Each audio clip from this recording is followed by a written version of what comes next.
반갑습니다. 공인중개사법 합격 채널에 오신 것을 환영합니다. 이제 정말 시험이 얼마 남지 않았습니다. 최선을 다해서 계속 반복해서 보시기를, 그러시면 분명히 시험장에서 좋은 성과 거두실 수 있을 겁니다. 주택 임대차 보호법에 대한 요약 정리에 대해 이야기할 거예요. 반복해서 보신다 그러면 시험장 가서 요긴하게 쓰실 수 있을 겁니다. 첫 번째, 적용 범위예요. 적용 범위로는 자연인 그리고 외국인도 포함해서 적용 가능하고, 두 번째로 법인은 적용되지 않습니다.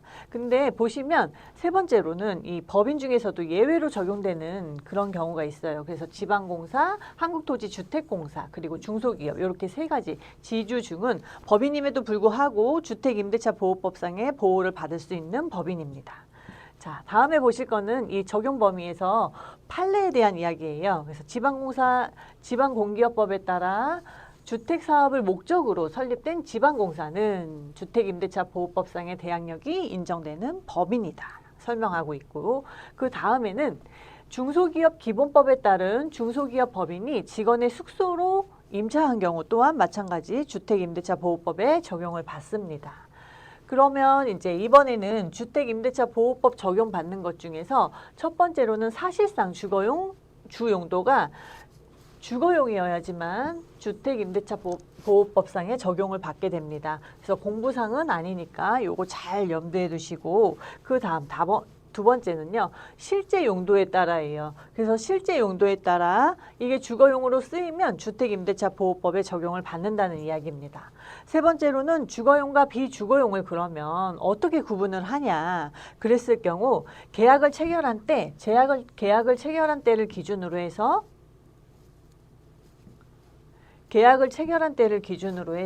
주택임대차보호법에 적용을 받게 되는 겁니다.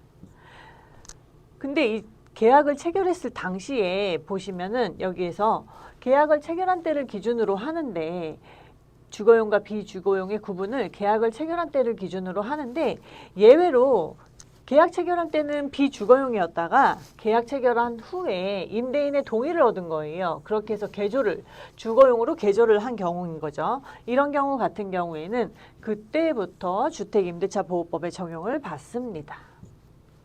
다음은 네 번째예요. 일부가 주거 외의 목적으로 사용하여도 적용을 받고, 등기하지 아니한 주택의 전세 계약, 그러니까 미등기 전세 얘기하는 거죠. 그리고 6번 가건물이나 무허가 건물도 적용 대상입니다. 아까 얘기한 법인 중에서도 세 가지, 요 지주중, 지방공사, 주택공사, 중소기업, 이렇게 해서 세 가지는 주택임대차보호법에 적용을 받습니다. 그럼 다음으로는 존속기간이에요. 존속기간은 그러니까 기간을 정하지 아니하였거나 기간을 2년 미만으로 했을 땐 2년으로 봅니다. 주택임대차보호법상. 그런데 임차인은 2년 미만의 기간에 유효함을 주장할 수 있어요. 그러니까 2년까지는 계약을 하지 않아도 1년 정도만 계약하겠습니다 라고 임차인은 주장할 수 있다는 이야기죠. 그리고 나면 차임 등의 증감 청구권이에요. 차임, 월세 또는 보증금 같은 경우에 증액을 하게 되면 이 증액은 무한대로 할 수는 없잖아요. 그래서 증액 같은 경우 연 20분의 1, 그러니까 5%를 초과하지 않는 범위 내에서 가능합니다. 그리고 이 5%를 초과하지 않는 범위 내에서 가능한데, 혹시라도 증액을 했다면 증액한 후 1년 이내에는 다시 증액을 할 수 없습니다.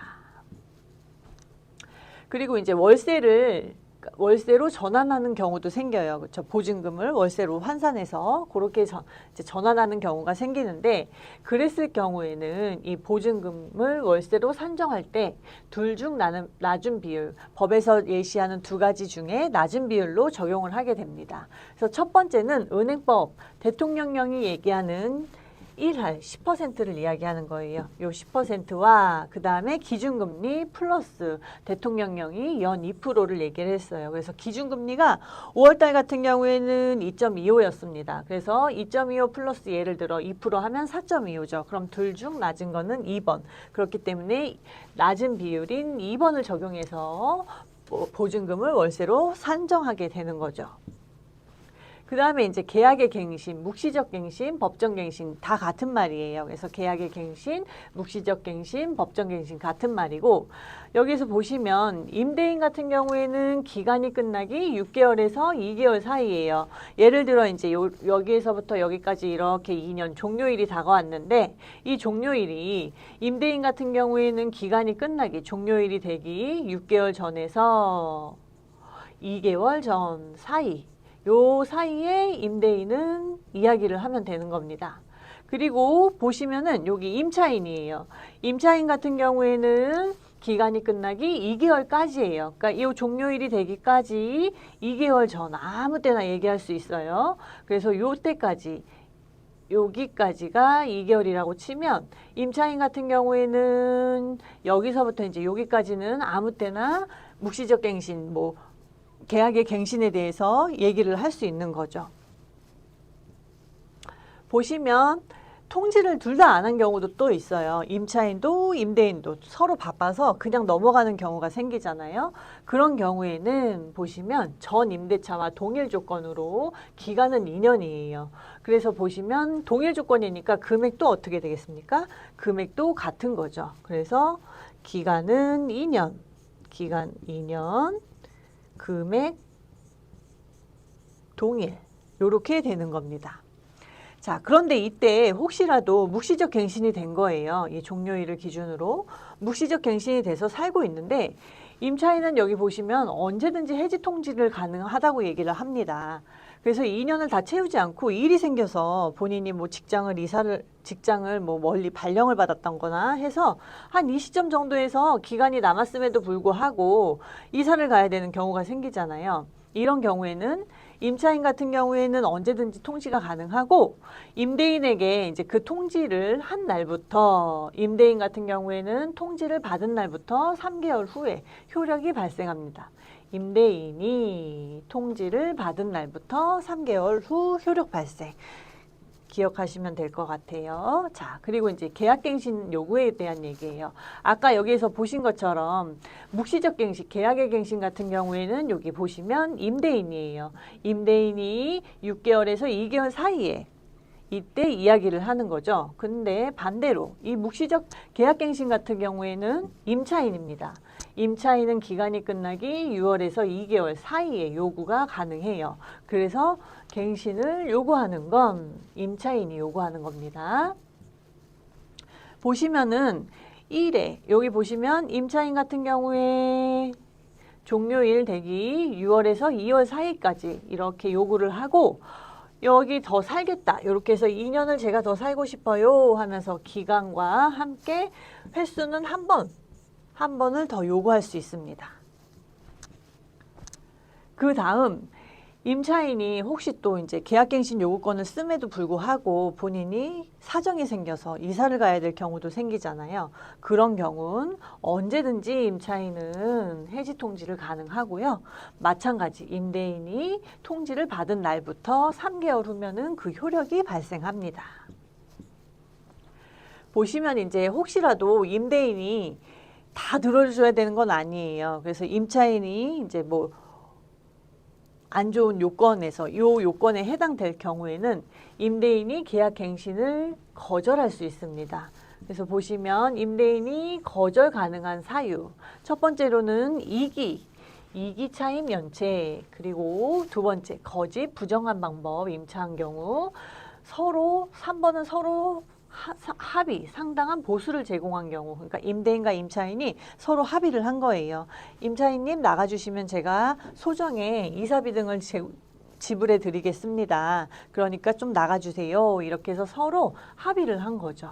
그 다음 네 번째는 임대인의 동의가 없이 전대를 한 거예요. 임차인이 마음대로. 그런 경우 마찬가지 갱신 요구 거절이 가능하고요.